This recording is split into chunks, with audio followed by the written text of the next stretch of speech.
Joseph Singirigabo is raising his 3 grandkids alone at 78.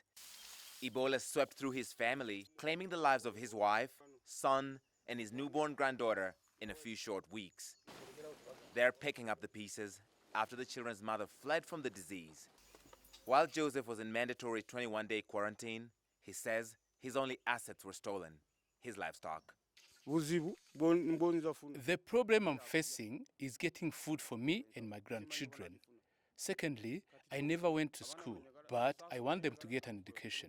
Did you ever imagine you would be left taking care of your young grandchildren alone? I knew that at any time I would die, and their father would take care of them. Uganda declared its first Ebola outbreak in a decade here in the central district of Mubende in late September. Cases soon spread to a neighboring district, and the government has since restricted movement in and out of them. Ebola treatment units like this one were quickly set up to treat positive cases and to quarantine anyone they had come into contact with. This is the reality of what it means when Ebola breaks out in your community. That is a 3-month-old baby that's a suspected Ebola case. The mother is down with Ebola, and so is one of the siblings, and she already lost her dad to the virus. Sometimes when it rains, it pours. 6 Ugandan districts now have Ebola cases, including the capital, Kampala.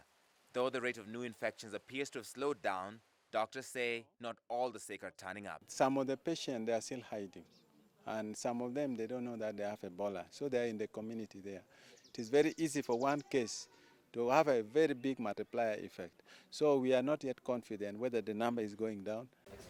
The Sudan Ebola virus strain now circulating in Uganda has no approved vaccine, but the country is launching 3 trial vaccines with contacts of confirmed cases. These trial vaccines have been tested for safety. So our further testing is about efficacy and how long it protects. We want to see if within 29 days the contacts can quickly generate antibodies and can protect themselves. Armed police watch over Ebola treatment units to block people from sneaking back into the community. Ugandan authorities say myths and misconceptions tied to culture or religion are holding back progress in containing the outbreak. All traditional healers and witch doctors are prohibited from carrying out their activities during this Ebola outbreak.